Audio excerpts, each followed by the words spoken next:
I can't wait to see you and hold your hands, rest on your shoulders. Me too, Susan. You are just too different.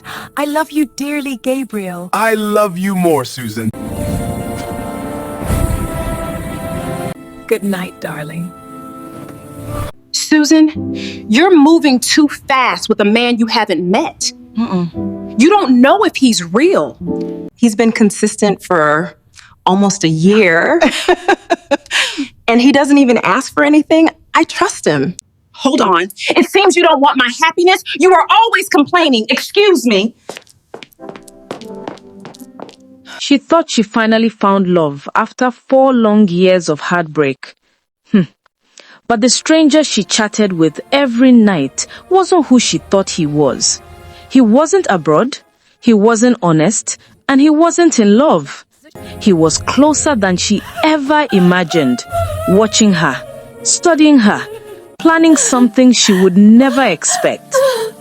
This is the story of how loneliness almost led a young woman straight into the hands of danger, and how a friend saved her life. But before you continue watching, please hit the like button. It helps the story reach more people. And if you're new here, kindly subscribe because more powerful African stories are coming your way. Let's go to the Folktales cinema. Susan had spent the last 4 years rebuilding her life after the kind of heartbreak that changes a woman from the inside out. The last breakup had broken her spirit in a way she never admitted out loud. Thus, she has quietly given up on love. She was financially successful, well known in her community for her businesses, and always looked put together. But inside, she was tired. Tired of loving, tired of trusting, tired of giving men chances, only to end up cleaning the mess they left behind. Every night, she returned to her quiet apartment, dropped her handbag on the sofa, and sat in silence. Her life was structured, predictable, and efficient. She worked, she earned, she rested. Nothing more. She had deleted all dating apps, blocked every ex, and promised herself she would never fall in love again. But loneliness has a way of creeping in, especially at night. Though she didn't want to admit it, she missed companionship. Not the chaos of her past relationships, no, just simple companionship. Someone to tell good morning, someone to check on her, someone to laugh with after a long day. That need, small but persistent, quietly opened the door for the stranger.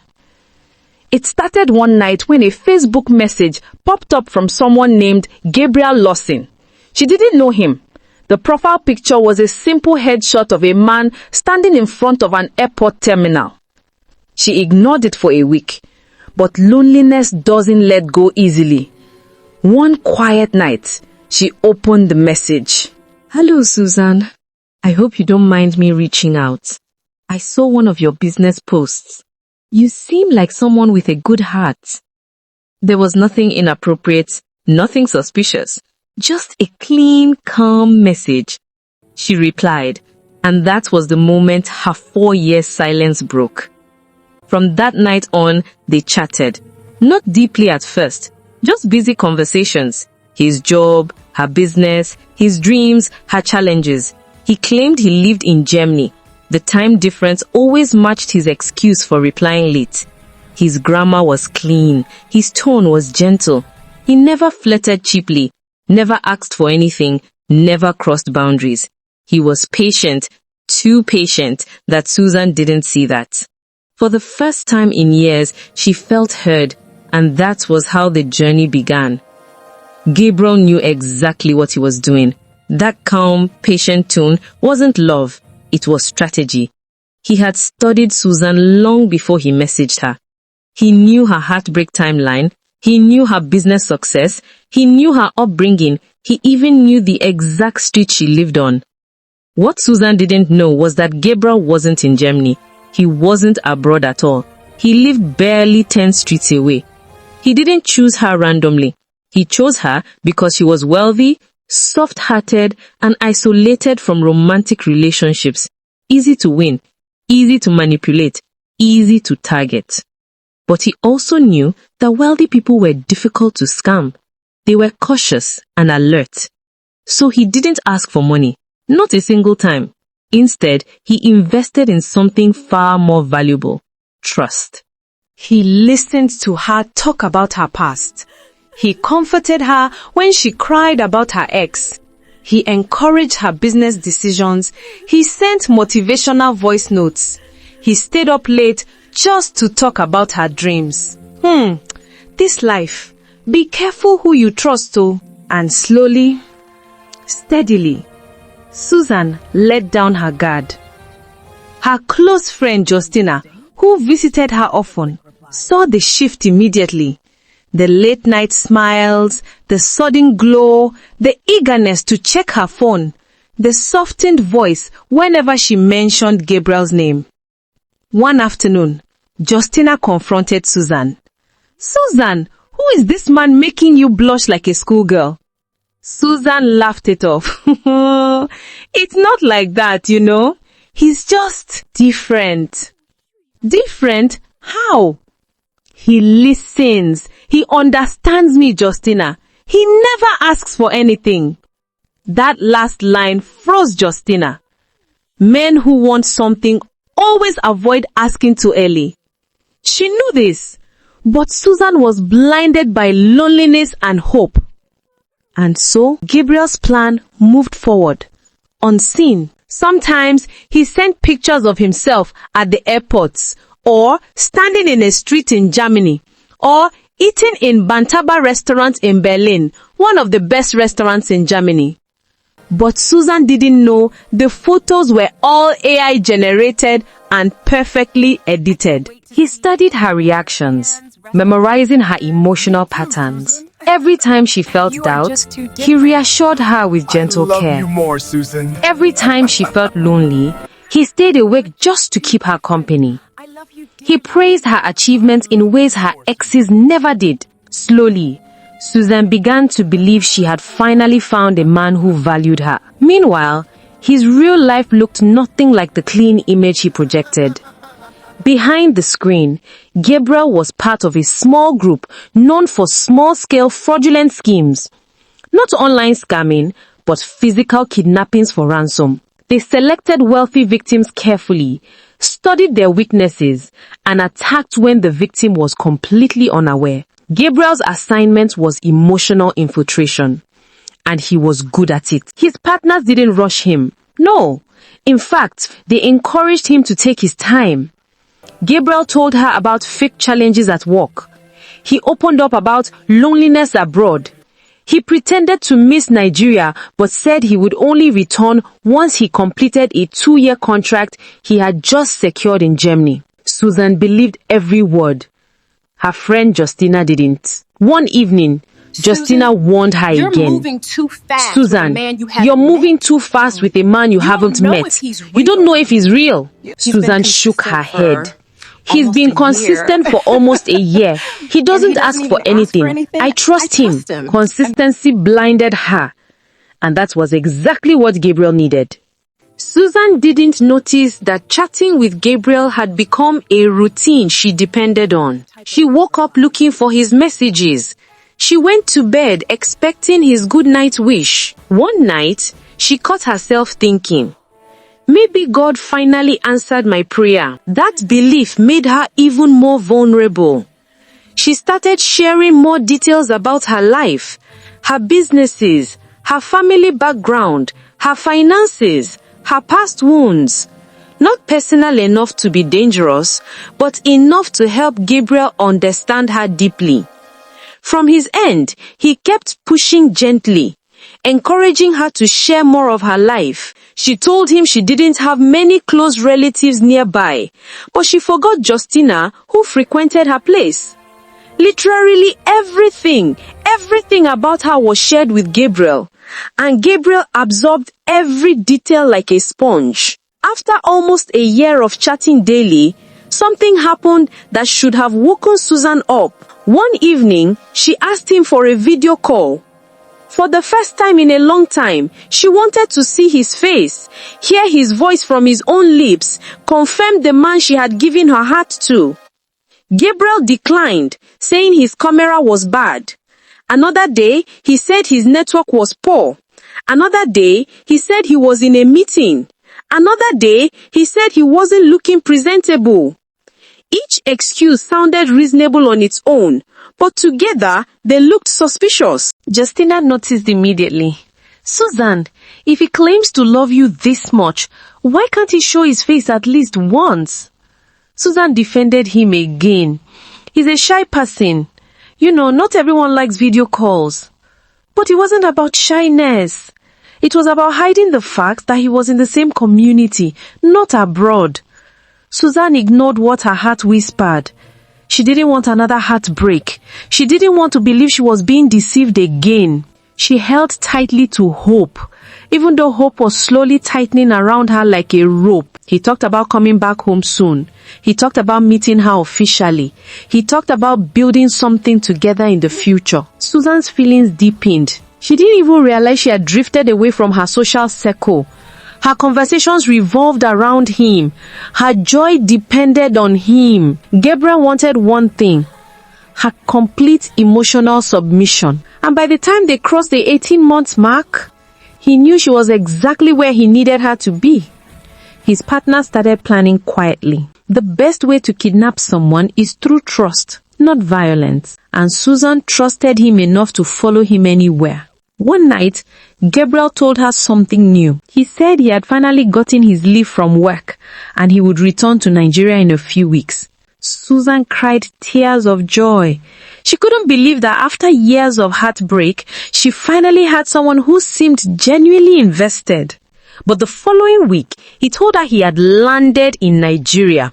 He told her he wanted to rest for a few days before seeing her. He kept the suspense high so she wouldn't rush him. That week, he scouted her neighborhood physically. He observed her business outlets. He even watched her walk into her compound one evening. Susan had no idea he was that close. His group finalized their plan. They would stage a fake emergency and lie that Gabriel is involved in a ghastly car accident, then lure her out to a quiet location, abduct her, and demand ransom.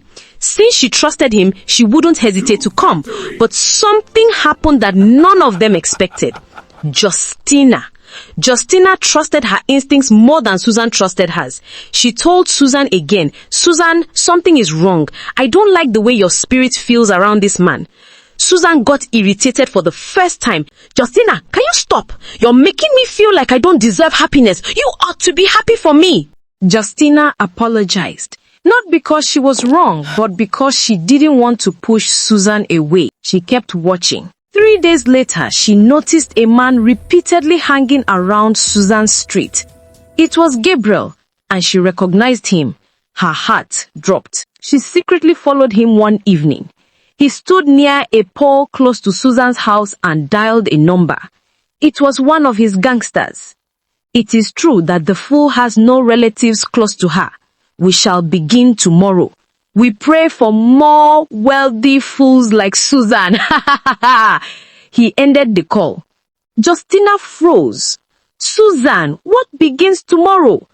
Immediately she did the unthinkable. She walked up to him boldly and said, "Gabriel, if anything happens to Susan, you are in danger." Gabriel was shocked, but then acted boldly and replied, "What are you talking about? I don't know you." He stuttered and tried to walk away. Justina grabbed his wrist and screamed for help, but Gabriel yanked his hand off him and ran away. People began to chase him, but he escaped. Justina didn't waste time. She ran straight to Susan's house. "Susan, the man you've been chatting with is here. Your foreign guy is after you for evil. He lied about everything." Susan didn't believe at first, but when she dialed his number, Gabriel answered the call with anger. "Don't you ever call me again, useless thing." Then he hung up. Susan felt her knees weaken. Her breath vanished. Her world scattered instantly. When she realized the truth, something inside her shattered in a clean, painful way. She saw every message differently. Every "I miss you," every "take care of yourself," "You're special to me." All lies. She cried, not because she loved him, but because she trusted him. The police got involved. They tracked his number, they raided the area. Gabriel's group had scattered, but days later, a few of them were arrested. Gabriel escaped, but lost everything: his phone, his identity, his access to her. The police searched his room and found his notebook, the one he recorded all of Susan's information and the ransom plan. When the officer handed the notebook to her, Susan cried again, but this time out of shock. She saw everything. Every detail she had shared in her vulnerable moments, every weakness, every routine, every emotional confession. Susan realized something powerful that day. Not everyone who checks on you cares for you. Not everyone who listens to you loves you. Some people study your pain just to weaponize it. Some strangers come to heal your loneliness, only to use your trust as the rope they tie around your neck. But Susan survived because one friend refused to stay silent. And that became the greatest lesson of all. Susan didn't return to dating immediately. She healed slowly, carefully, and intentionally. She rebuilt her self-trust and she protected her heart with wisdom, not fear. Months later, she shared her story anonymously on a women's platform, not to scare people, but to teach them. Because sometimes survival is also a form of courage. After 5 years alone and already nearing 41, Susan finally met a man who truly loved her, Desmond. He was patient, faithful, and kind, everything she once begged God for. She loved him too, but his life in a wheelchair made her afraid to give her whole heart. She held back, scared of repeating her past. When they finally married, it felt unreal, as if she were living someone else's joy. It didn't sink in until she had spent a full month as his wife. 8 months later, she got pregnant. Her joy was beyond words. From that moment, her love for Desmond only grew deeper, and their home became the definition of peace and happiness. And that was how her story became a modern folktale, passed around, teaching others that nothing is too late if you believe it's not too late. Her story teaches you to stay alert, trust wisely, and never allow loneliness to blind you to danger. Thank you so much for watching. It means a lot to me. If you haven't subscribed, it costs no penny. Please subscribe and like this video. You can also check more of my interesting stories from the playlist displayed on your screen. See you next time with another intriguing story. Bye!